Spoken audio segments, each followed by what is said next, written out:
좀 전에 읽은 말씀을 가지고 야고보서의 8번째 말씀, 믿음의 사람은 참 지혜롭다라는 제목으로 하나님 말씀 함께 나누겠습니다. 제 인생의 여정 속에서 가장 잘한 선택 중에 하나가 있다면 그것은 제 아내와 결혼을 한 것입니다. 왜 탈무드는 인생에 대해서 이렇게 얘기했거든요. 세상에서 가장 행복한 사람이 누구인가? 그것은 바로 착한 아내와 사는 것이다. 제 아내가 얼마나 착한지는 여러분이 잘 알고 계십니다. 아무도 아멘을 안 하시네요. 종종 제게 어떻게 사모님 같은 분과 결혼할 수 있었냐고 묻는 분들이 계십니다. 그때마다 저는 이렇게 대답합니다. 그것은 역시 탈무드의 지혜가 가르쳐준 지혜 덕분이었습니다. 그 지혜가 뭔데요? 라고 묻습니다. 그 지혜는 바로 이것입니다. 친구를 선택할 때는 수준을 한 단계 높이고 아내를 선택할 때는 수준을 한 단계 낮춰라. 저는 확 낮췄습니다. 아무도 동의를 안 하시네요. 제가 원하는 수준의 사람을 찾았다면 아직도 저는 싱글로 존재하고 있었을지도 모릅니다. 우리 강든반 전사님이 아직도 싱글인 것은 수준을 낮추지 않았기 때문일지도 몰라요. 살아가면서 인생에 가장 필요한 것이 있다면 그것은 바로 지혜가 아닐까 생각합니다. 이 지혜에 대해서 잠언서는 이렇게 말합니다. 대저 지혜는 진주보다 나음으로 원하는 모든 것을 이에 비교할 수 없도다. 사랑하는 여러분, 지혜가 있으세요? 지혜롭게 그렇게 지혜로운 부모로, 지혜로운 배우자로, 그렇게 지혜로운 성도로, 지혜로운 일꾼으로 그렇게 살아가고 계시나요? 오늘 본문은 믿음의 사람에게 나타나는 뚜렷한 특징 가운데 하나가 바로 지혜라고 말을 하고 있습니다. 하지만 야고보서를 처음 받아든 그리스도인들에게 아이러니하게도 이 지혜가 없었습니다.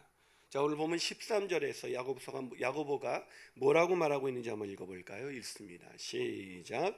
너희 중에 지혜와 총명 있는 자가 누구냐? 거기까지요. 너희 중에 지혜와 총명 있는 자가 누구냐? 수사학적인 질문이죠. 그런 사람이 아무도 없다는 거예요. 여러분 놀랍지 않습니까? 이 야고보서를 처음 받아든 사람은 믿음의 사람들이었습니다. 그런데 믿음이 있다고 자부하는 그들에게 지혜는 없었습니다. 왜요? 그들의 믿음은 죽은 믿음이었기 때문입니다. 참된 믿음을 가진 사람만이 지혜로울 수가 있어요. 하지만 죽은 믿음, 그냥 썬데이 크리스찬, 그냥 믿음은 교회 다니는 지는 오래됐는데 마음속에 이 진정한 하나님을 경험하는 이 매일의 경험이 없이는 우리는 지혜롭게 살아갈 수가 없다는 것입니다. 근데 문제는 그런 사람들일수록 지혜가 없는 사람들일수록 자기가 지혜롭다고 그렇게 착각한다는 것입니다. 오늘 본문에 있는 이 야고보서를 처음 받아 들었던 사람들도 자신들이 누구보다도 지혜롭다고 생각했습니다. 그래서 더 많은 사람들이 선생이 되려고 했어요. 그래서 여러분 기억하십니까? 지지난주에 너희는 많이 선생되지 말라. 지혜롭다고 생각했기 때문에 늘 다른 사람을 만나면 가르쳤습니다. 그리고 자신의 말을 듣지 않으면 그때부터 사람을 비난하고 판단하고 정죄하기 시작했습니다. 그런데 이것이 바로 야고보서를 처음 받아든 그 사람들의 만의 문제일까요? 우리들도 마찬가지죠. 우리의 부부관계를 생각해 보세요. 말씀드린 것처럼 엊그저께가 부부의 날이었지만 살아갈수록 여러분의 부부는 더 행복하고 이런 사람 만난 것이 내게 정말 축복이구나라는 그런 경험을 하고 계십니까? 아니면 어느 날 너무나 많이 오랫동안 다투어 와서 다투다 지쳐서 서로에게 적당히 포기한 채로 그냥 그렇게 살아가고 있지는 않습니까? 그런데도 늘 우리는 생각합니다. 상대방이 문제라고 생각하죠. 내가 참 지혜로운데 지혜로운 나를 따라서 배우자가 움직여줬으면 얼마나 좋을까. 그러나 그렇게 스스로 지혜롭다고 생각하는 그런 우리를 향해서 성경은 이렇게 얘기합니다.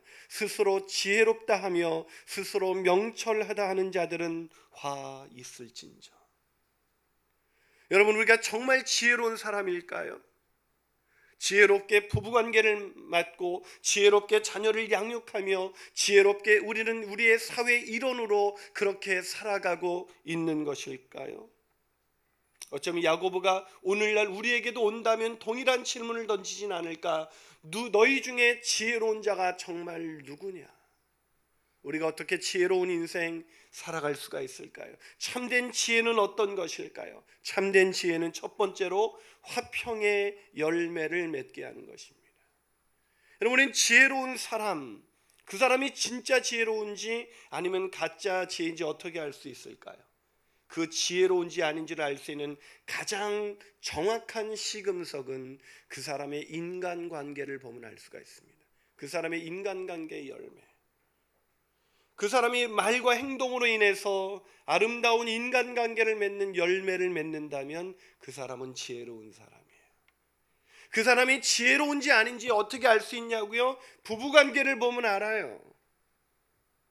그가 자녀를 어떻게 양육하는지를 보면 압니다. 그가 직장에서 사람들과 어떤 관계를 맺으면서 살아가는지 보면 알 수 있다고 성경은 말하고 있습니다. 자, 오늘 지혜로운 사람이 누구냐라는 질문으로 시작된 이 본문이 어떻게 마무리되고 있어요? 자, 오늘 본문 18절 같이 읽어보겠습니다. 시작. 화평하게 하는 자들은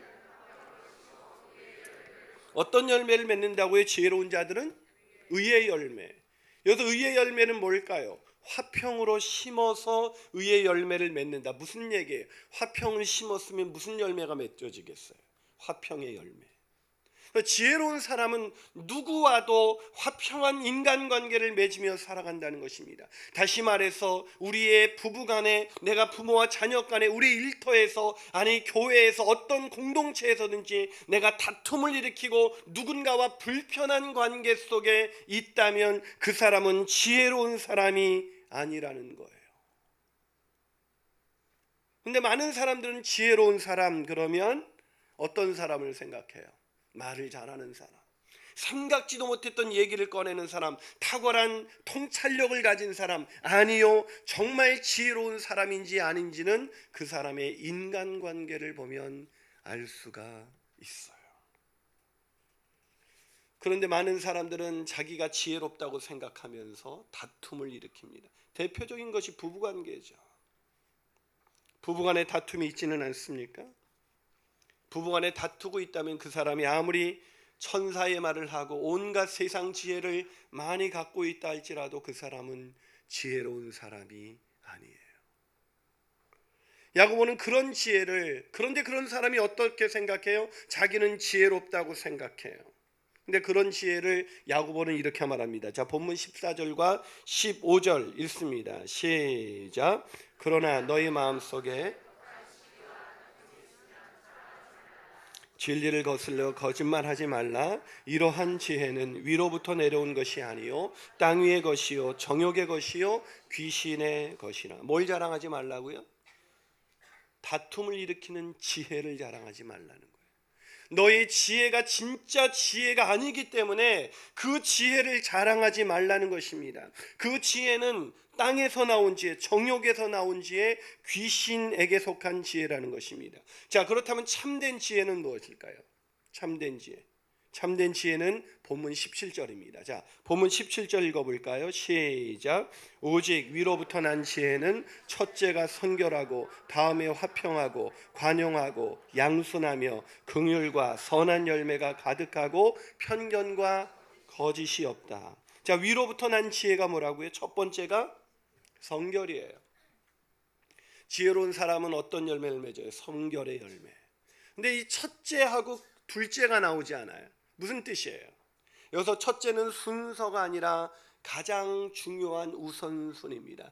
지혜로운 사람은 첫째, 무엇보다도 자신의 성결에 관심을 가져요. 깨끗하다는 것이죠. 여러분 깨끗하세요? 우리가 아이들을 혼낼 때 보면, 부모들이 아이들을 혼낼 때 보면 부모들은 꽤나 잘 사는 것 같아요.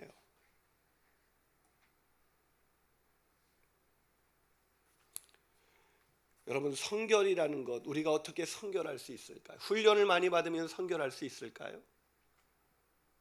우리가 제자 훈련을 받고 기도를 많이 하고 말씀을 많이 들으면, 아니 시간이 흘러가면 성결해질 수 있을까? 저는 목사가 된 지 꽤 오래됐는데요, 시간이 흐를수록 제 더러움을 더 많이 보게 됩니다. 잘 깨끗해지지가 않아요. 제가 제자훈련 시간에 그런 얘기를 합니다. 제자훈련을 받는다고 해서 우리가 변화될 거라고 착각하지 마세요. 제자훈련은 우리가 주님의 뜻대로 살 수 있게 만드는 것이 아니라 우리가 주님의 뜻 가운데 얼마나 벗어난 존재인가를 확인하면서 그분의 은혜 가운데 들어가는 거예요.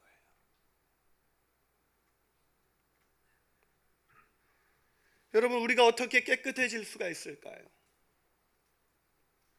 그 비결이 딱 하나 있어요. 깨끗해질 수 있는 비결, 요한 1서입니다. 요한 1서 1장 8절과 9절은 이렇게 말합니다. 우리 한번 같이 읽어볼까요? 읽습니다. 시작. 만일 우리가 죄 없다고 말하면 스스로 속이고 또 진리가 우리 속에 있지 아니할 것이요, 만일 우리가 죄를 자백하면 그는 미쁘시고 의로우사 우리 죄를 사하시며 우리를 모든 불의에서 깨끗하게 하신다. 어떻게 해요? 우리가 죄를 자백하면. 여러분, 죄악된 우리가 깨끗해질 수 있어요. 깨끗해지는 것이 지혜인데, 여러분, 지혜의 가장 중요한 특징은 깨끗하다는 것입니다. 왜냐하면 깨끗해지지 않으면 화평할 수 없고, 깨끗하지 않으면 관용할 수 없고, 깨끗하지 않으면 그 다음에 그 지혜로운 자가 갖게 되는 모든 열매를 단 한 가지도 누릴 수가 없기 때문이에요. 그래서 성결이 중요해요. 근데 우리가 깨끗하지 않다는 것입니다. 근데 우리가 어떻게 깨끗해질 수가 있을까요? 죄를 자백하는 거예요. 여러분, 제자 훈련을 하다 보면요, 처음에 제자 훈련하는 분들의 눈치가 이래요. 저런 사람하고 내가 제자 훈련할 수 있을까? 마음에 안 드는 사람과 엮어지는 거예요. 신청을 하고 났더니. 근데 제자 훈련을 하면서 이들은 놀랍게도 하나가 됩니다. 세대를 넘어서, 기질의 차이를 넘어서 하나 되는 놀라운 광경을 목격해요. 여러분, 그 맛이 뭔지 모를 거예요. 왜 그런지 아세요? 좀 전에 보셨지만 죄를 자백하기 때문이에요. 내 죄를 자백했다. 내가 문제가 있다라는 것을 알면 어떻게 돼요? 그 사람과 화평할 수 있어요. 사랑 여러분, 지혜로우십니까? 그렇다면 화평의 열매가 있어야 돼요. 그런 화평의 열매를 맺고 살아가시는 저와 여러분이 되시기를 주님의 이름으로 축원합니다. 한 발 더 나가서 믿음의 사람만이 소유할 수 있는 참된 지혜의 두 번째 특징은 뭘까요? 그것은 참된 지혜는 겸손한 마음을 갖게 한다는 것입니다. 제가 가끔 말씀을 들을 때마다 우리 교회 여자 집사님이 듣고 가서 남편에게 이런 얘기를 했대요. 여보, 당신이 우리 목사님의 설교를 들었다면 얼마나 좋을까.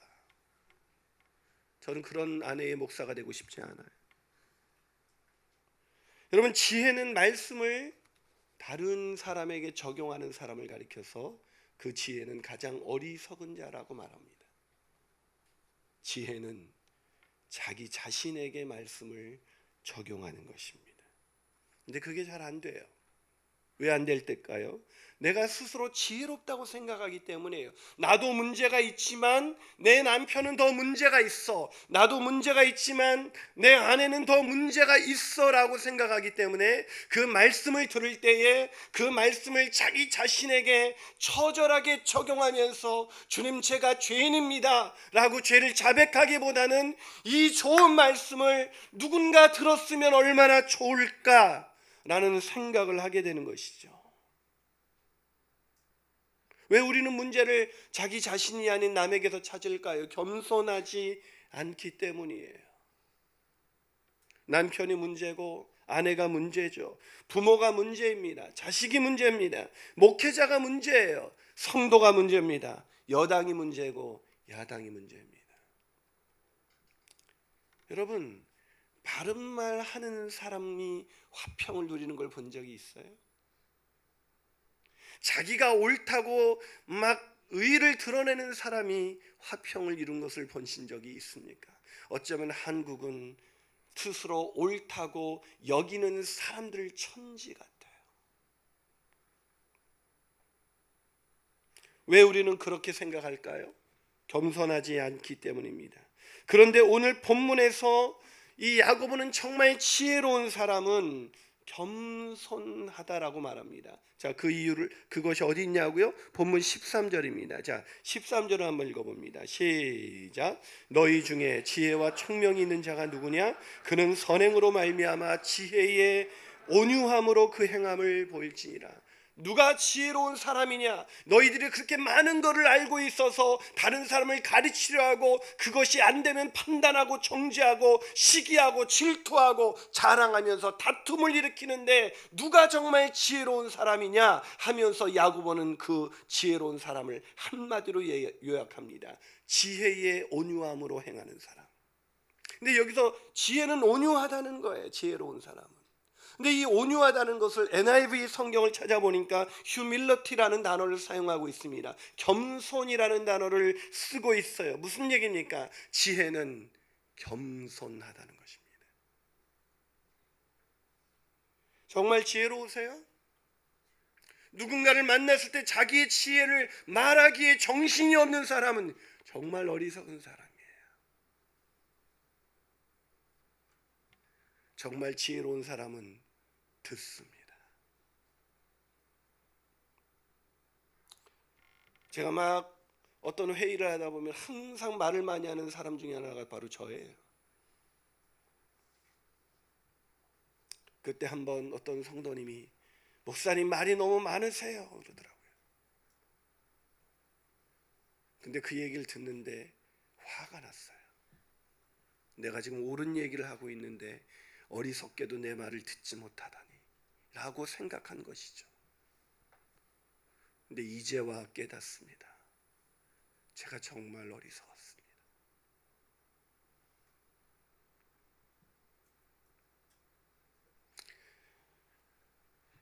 사랑하는 여러분, 늘 지혜롭다고 착각하는 사람은 가르칩니다. 남편을 가르치고 자식을 가르치고 시부모를 가르칩니다.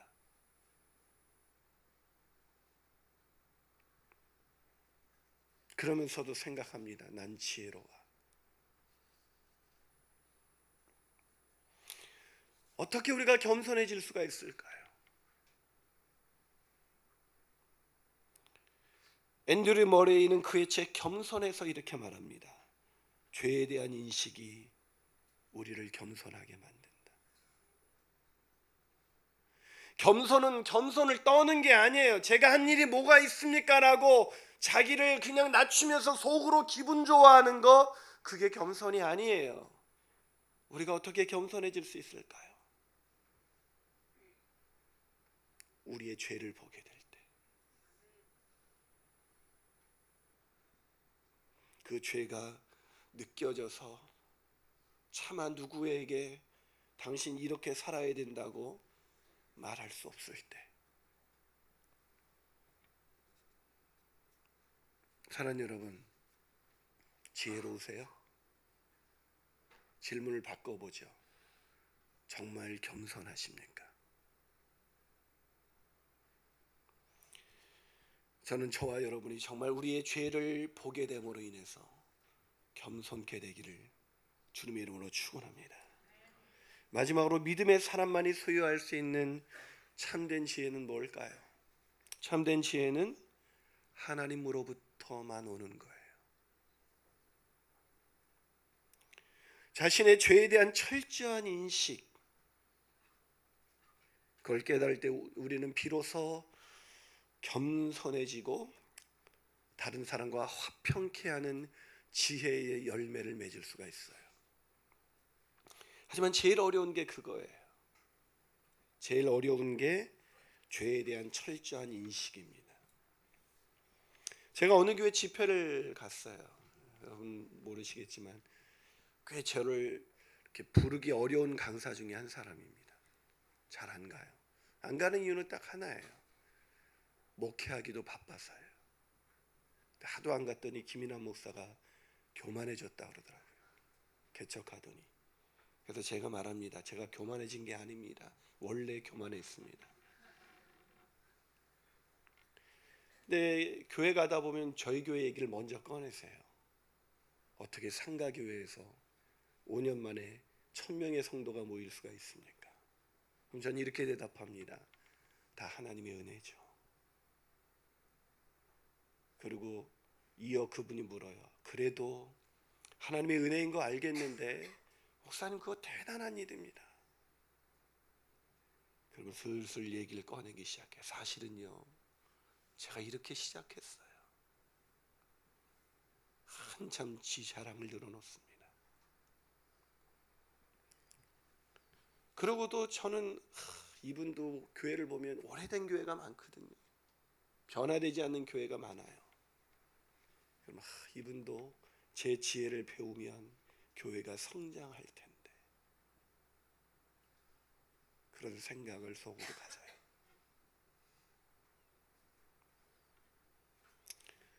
이후 예배 시간이 돼서 예배당에 올라갔습니다. 예배를 드리는데 그 교회 예배 시간은 참회의 시간이 있었어요. 안내자 인도자의 멘트가 나왔습니다. 우리 다 함께 지난주 저지른 죄를 참회하겠습니다. 다 같이 기도하는데 전 기도할 수가 없었어요. 죄가 떠오르지 않았거든요. 제가 참회해야 될 어떤 죄가 떠오르지 않았어요. 제가 일주일에 얼마나 많은 죄를 짓고 사는지, 부모님과 함께 살면서 부모님에게, 아내에게 순간순간 나오는 것이 죄뿐인 인생인데 참회하시겠습니다. 그런데 죄가 떠오르지 않는 거예요. 성도들이 기도가 끝나고 나서 인도자가 멘트를 날렸습니다. 하나님이 우리의 참회한 기도를 다 용서해 준 줄로 믿습니다. 성도들이 아멘 하는데 아멘이 안 나와요. 참회하지 않았으니까요. 죄가 떠오르지도 않았으니까요.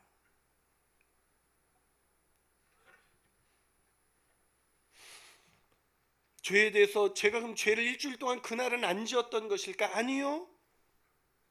죄에 대해서 무감각해진 것이죠. 갑자기 설교할 자신이 없어졌습니다. 그런데 강대상으로 올라갔어요. 그런데 더 놀라운 것은 강대상에 올라가서 제가 아무렇지도 않게 설교했다는 것입니다. 아니요, 성도들은 감동을 받는 것 같았어요. 그런데 성도들이 감동을 받는데 제 마음은 하나도 편하지 않는 거예요. 설교를 마치고 내려왔습니다. 내려서 앉아 있는데 하나님이 말을 걸어오셨어요. 김 목사, 네가 강의를 잘했다고 생각하니? 네가 강의를 할 만큼 그렇게 지혜롭다고 생각하니?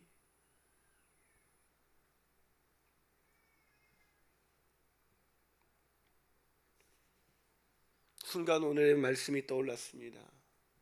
본문 17절이죠. 오직 위로부터 난 지혜는 첫째 성결하고 다음에 화평하고 관용하고 양순하며 긍휼과 선한 열매가 가득하고 편견과 거짓이 없나니. 첫째 성결하고 해서 찔림이 오기 시작했습니다. 마지막 내용 편견과 거짓이 없나니 이라는 말씀이 깨달아지면서 펑펑 울기 시작했습니다. 저는 하나님으로부터 오는 지혜가 아니라 세상 지혜, 마귀의 지혜, 땅의 지혜, 내 정욕에서 나온 지혜를 가지고 사람을 가르치고 있었던 것입니다. 그리고 그 사람들이 제 지혜를 칭찬하면서 오늘 설교에 은혜 참 많이 받았다는 얘기를 들었을 때 또다시 자부심을 느끼면서 수도 없이 그 교회들을 나오고 있었던 것입니다. 사랑하는 여러분, 정말 지혜가 무엇일까요? 정말 지혜롭다는 것은 첫 번째가 성결한 것입니다. 내 죄를 하나님 앞에서 내 죄를 발견하는 것입니다. 거룩하신 하나님의 임재 앞에서 죄를 발견하고 죄 자신이 얼마나 비참한 존재인지를 깨닫고 내 마음 겸손해질 수밖에 없는 것.